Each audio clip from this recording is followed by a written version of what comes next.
Assalomu alaykum, hurmatli tinglovchilar. Mana bugun biz darsimizda Toshkent davlat agrar universiteti kichik tajriba xo'jaligidan olib boryapmiz. Endi bugungi darsimizda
poyasini ustki qismiga qaraydigan bo'lsak, poyalari ya'ni bularning poyalari baland bo'ladigan navlari va past bo'ladigan navlari ham mavjud.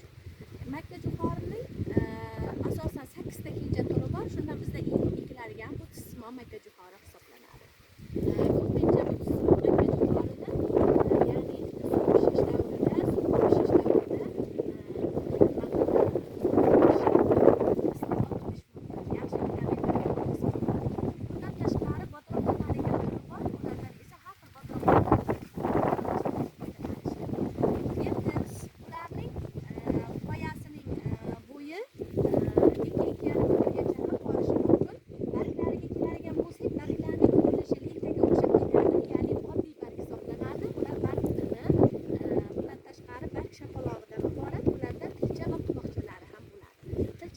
vazifasi asosan yog'adigan yomg'ir suvlarini poya bilan bargning orasiga o'tkazmaydi.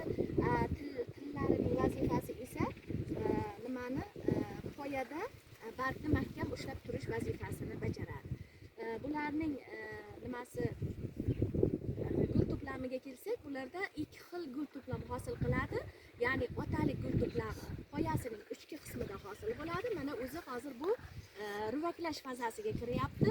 Poyasining ichki qismida hosil bo'ladi va bu ruvak deb ataladi. Onalik gul to'plamlari esa barglar qo'tig'ida hosil qiladi va bular suta deb ataladi. Suta deb ataladi. Endi bularning nimasi mevasi don deyiladi. Ya'ni sutada donlar har doim juft sonlarda hosil bo'ladi. Ya'ni aylanasiga hisob kitob qilganimizda 8 tadan 24 tagacha ham o'zgarib turishi mumkin. Bularni makkajo'xorini mevasining ya'ni rangi, urug'larining rangi asosan sariq rangda, oq rangda bo'lishi mumkin va ba'zan